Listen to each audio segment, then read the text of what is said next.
Hey guys, this is my first time going live at the same time on Instagram and on Facebook at the same time. And as you can see, I'm sitting in my car and I'm actually sitting in a Walmart parking lot. And the beautiful thing is I have my two phones set up.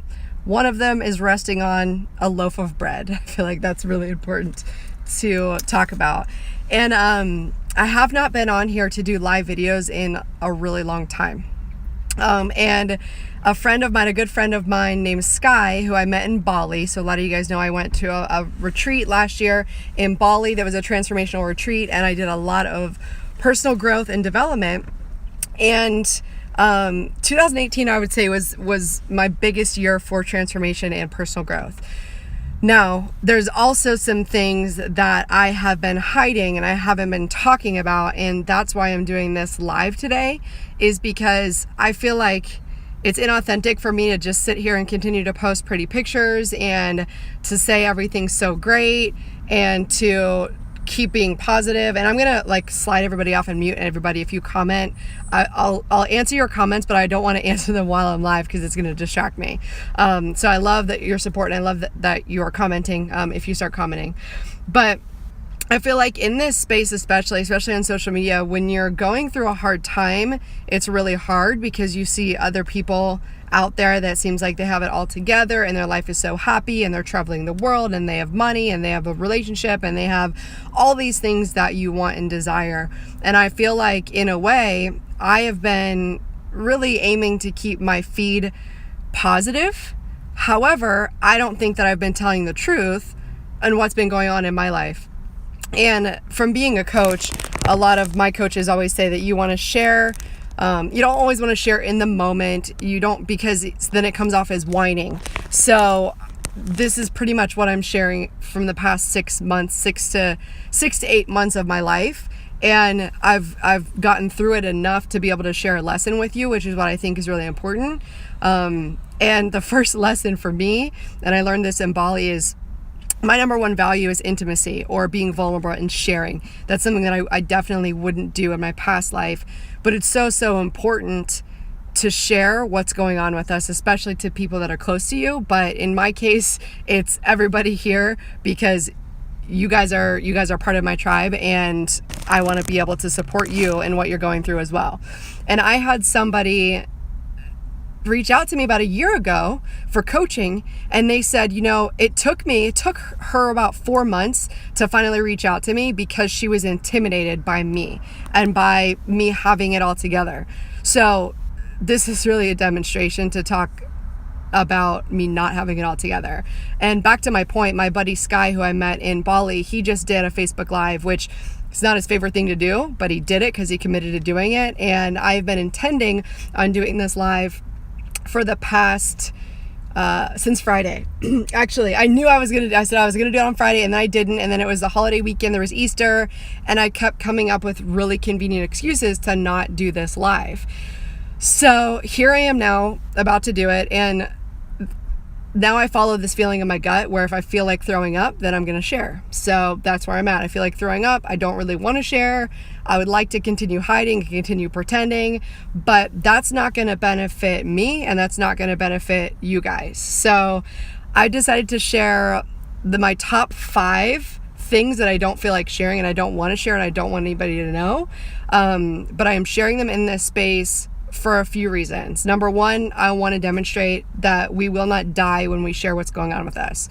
It's actually empowering to share it, and also to understand that when you share it, you might go through emotions, you might feel vulnerable, you might feel sad, you might feel you have a vulnerability hangover, which is what I call it. The first time I shared in Bali, I remember I felt like throwing up, and then I stood up and I shared, and then I just cried afterwards. It was that was horrible. But what it taught me, it was such a good lesson. What it taught me was that I don't need anybody else's reaction to fill me up. I'm not looking for something else from somebody else outside of myself. I actually have everything that I need within myself. So with that being said, I've been coaching people for about 7 years now in health and fitness, nutrition, and then also recently life coaching, mindset, personal development. And I came from a place of being a diet recovery expert and being a body positive coach and just talking about self-love for our bodies. But one of the things that I think I don't share often enough, because I'm really wanting to coach women into having body positivity, is that I do not always feel positive about my body. In fact, I just moved and I have not been on a great fitness routine for the past 4 months. I've gained weight. I don't feel good. And it's definitely a trap that I can fall back into, and feeling insecure about my body and feeling like, I used to be in fitness and I used to be fitter and I used to be all these things. And still to this day, when I look at the scale, I'm just like, ugh, okay, it's not as bad as I used to be, right? I definitely used to have body dysmorphia and I used to call myself fat no matter what. Now I just use the scale as a guideline. And so it's definitely decreased, but it's still underlying and it's still there. And the reason I point this out is because I've been coached by people for the past 5 years. I have phenomenal coaches.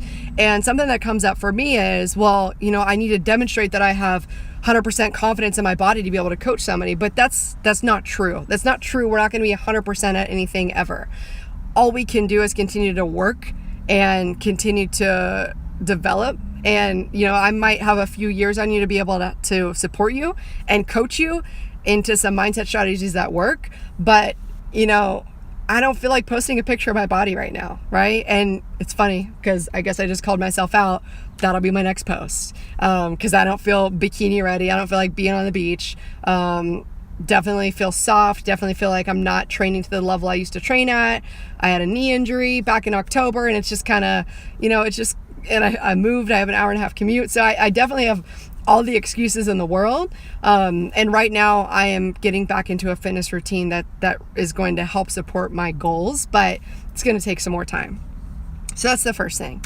And then as I move into this, it's going to get more and more like, I don't want to share it. So you might see me stalling. And again, I'm not going to respond to any comments if you guys are commenting right now. I appreciate your comments, but I'm going to leave them until the end so that I don't get distracted. So the next thing that happened in 2018 that I did not even share, and I didn't share really ever about this at all. It was not a thing that I had on social media, but early in 2009 or 2018, I left a 9-year narcissistic relationship. And this feels like a failure to me. It feels like, how could I be in this personal development space and like be giving away my power to somebody else for that long? For 9 years. That to me feels like wasted time. And those are some of the limiting beliefs that came up for me. It feels like wasted time. It feels like I'm a smart person. How did I let this happen? There's so many things that came up for that. But what I realize now is that we're all ready when we're ready in our own timeline. And it took me 9 years to gain the confidence and to really gain the assurance that I knew what I wanted and I knew that I deserved it. And so that's a decision I made in 2018. And I can still tell there's a little bit there. Like when I talk about it, I can still tell there's a little bit there that's just like, what were you doing? Right? Like why? And judgment that comes up. And so the reason I bring that up too is we might make a decision and we might be going in the direction of what we desire and our values, and we start to just move in that direction.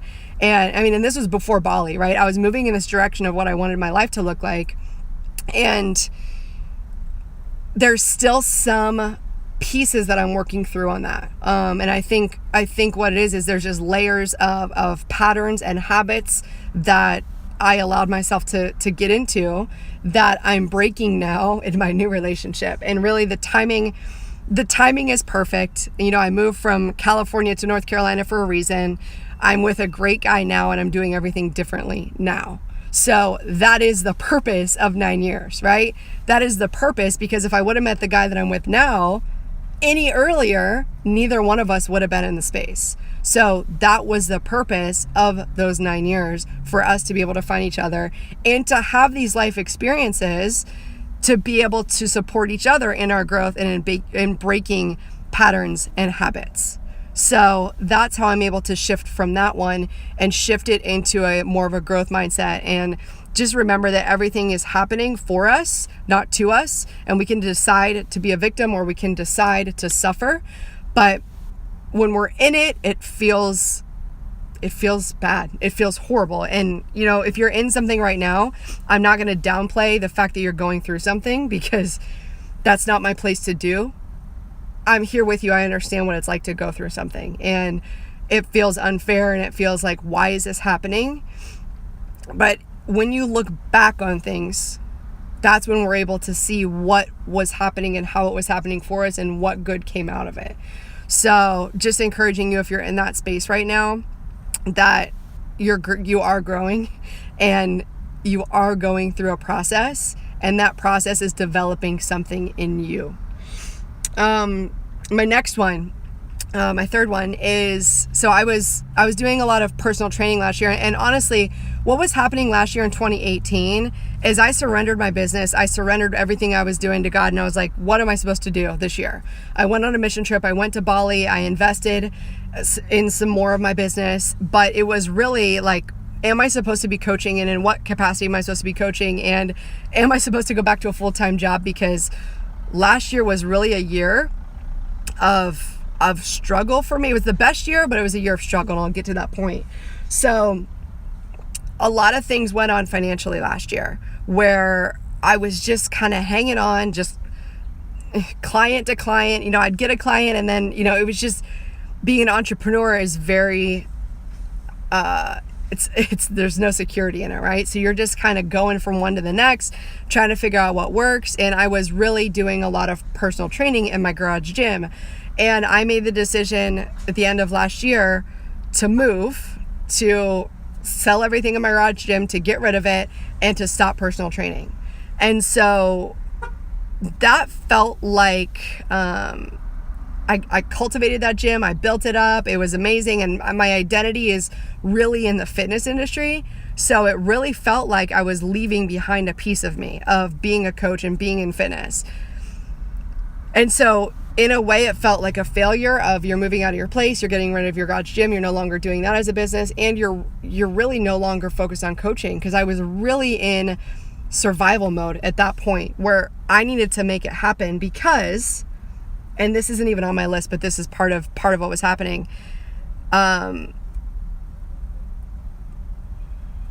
Yeah, I'll just go to the next one. Because this is all kind of one in one story. So the next one, I'm on the last two. Ever since college, I graduated with a degree in molecular cell biology back in 2018, and I came out of college with $30,000 in debt. Did I say 2018? 2008.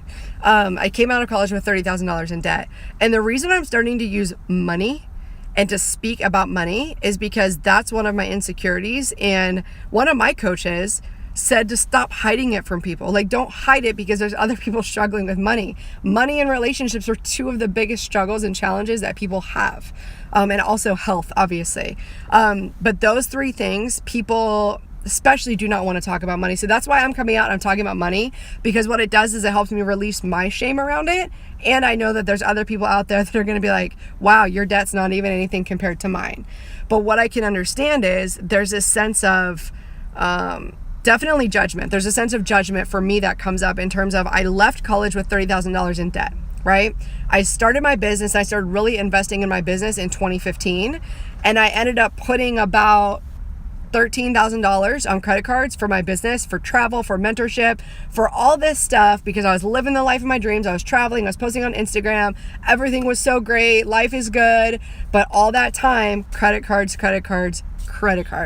And so I was paying down my student loan debt, but at the same time, I was racking up credit card bills. So right now, 11 years later, I am in the same spot where I was when I came out of college, which is $30,000 with loans to pay back.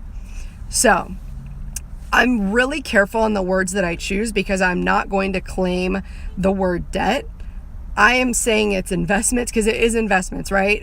The investments that I made in my education, in coaching, in traveling, in experiences, it's everything that made me who I am today. And it's everything that enabled me to connect with people all over the globe. So I don't want to say that I would do it differently, because I don't know that I would, because this life lesson is what I needed to finally look at my bank balance every month and set out a plan for my money. So that's how to be successful, is to set out a plan for my money in the future. So that was a big shame piece for me, and also just like an annoying piece for me of being like, why am I still dealing with this thing, right? And that also reminds me the questions that we ask is going to determine the quality of answers that we get. So if I keep saying why I was so bad with money, I'm only going to get affirming answers that talk about why I'm bad with money.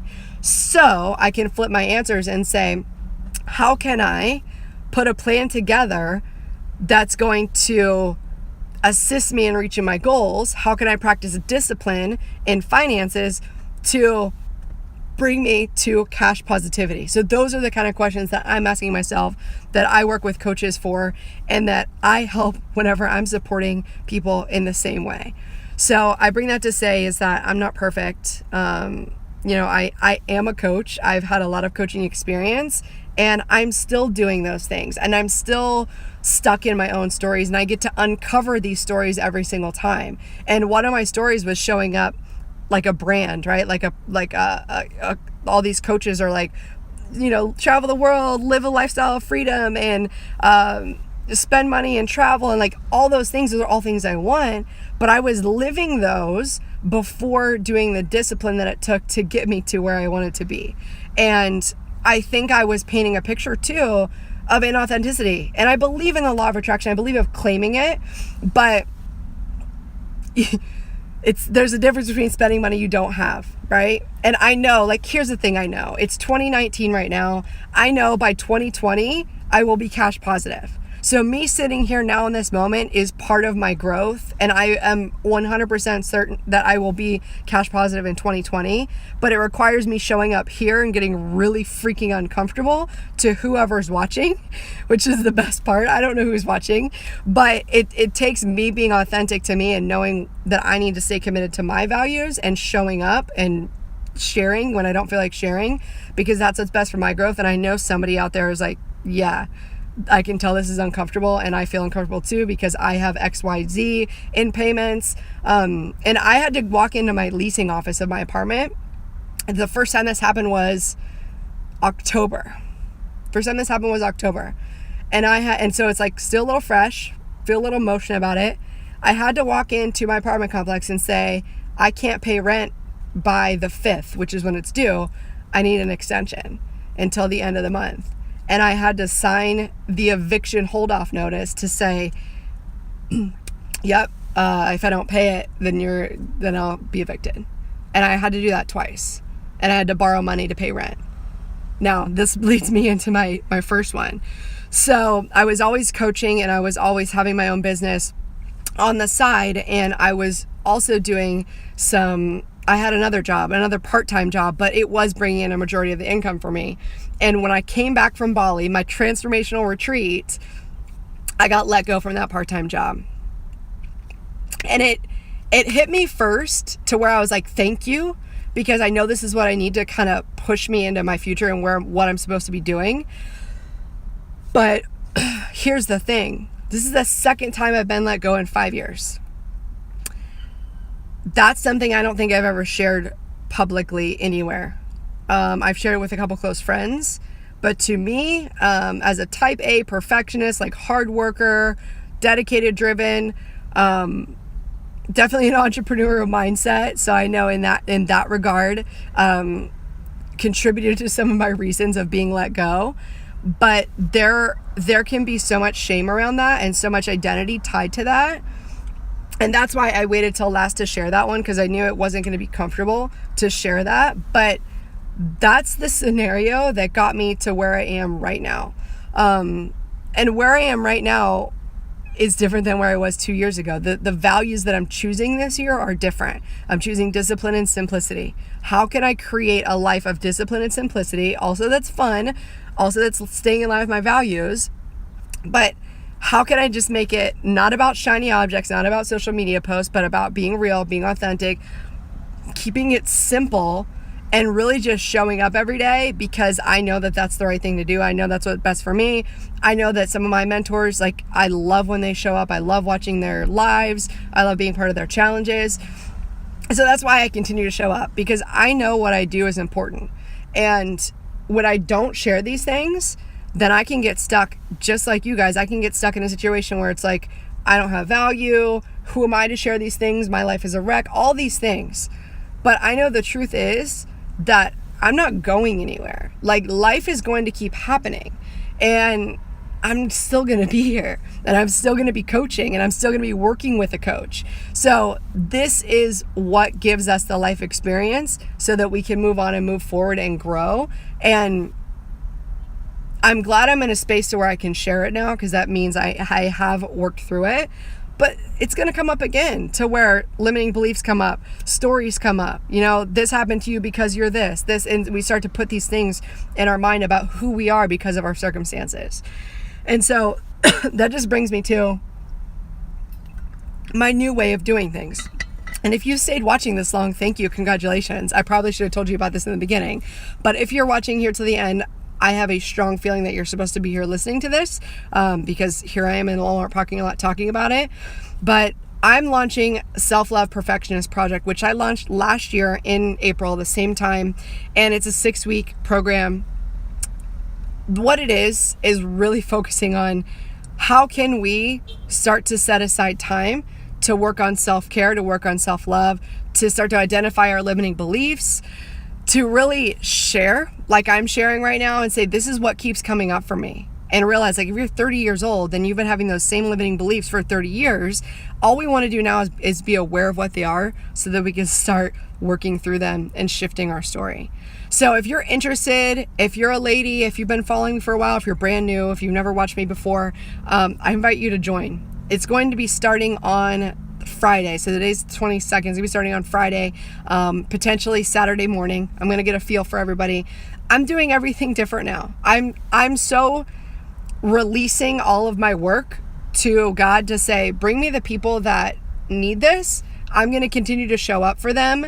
And if now's not the right timing, we won't do it. But I believe there's a reason why I went through all this stuff.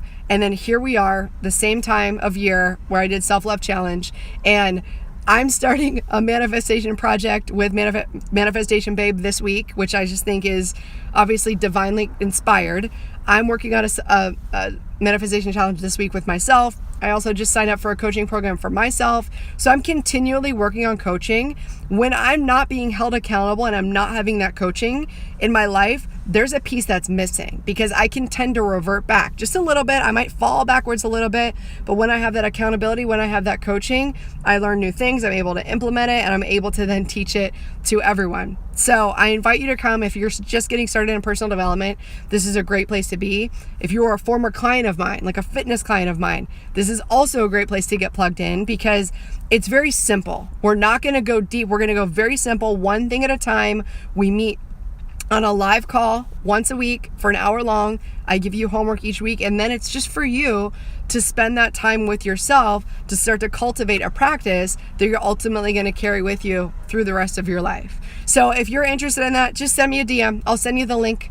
It's if you're on Instagram, it's at Cami Kennedy. If you're on Facebook, it's Cami Kennedy. You can send me a DM. Let me know if you're interested in that. We're starting this week. So this is April 22nd. We're starting on Friday of this week. So I feel good. I'm glad I shared that. I didn't cry. I got a little choked up, which is beautiful. I would not have done this 2 years ago at all. So I think this is a big breakthrough for me. I challenge you, any of you guys, if there's something you've been meaning to do, get it done. Procrastination is one of the biggest things that perfectionists do. And one of my coaches, Emil Steenfeld, said, procrastination and not doing the things that are on your list is just telling yourself that you're not worth it. So if there's something that needs to be done, get it done today. If it's signing up for this program, sign up for it. But that's my challenge for you today on this Monday. Thanks for being here. Bye, guys.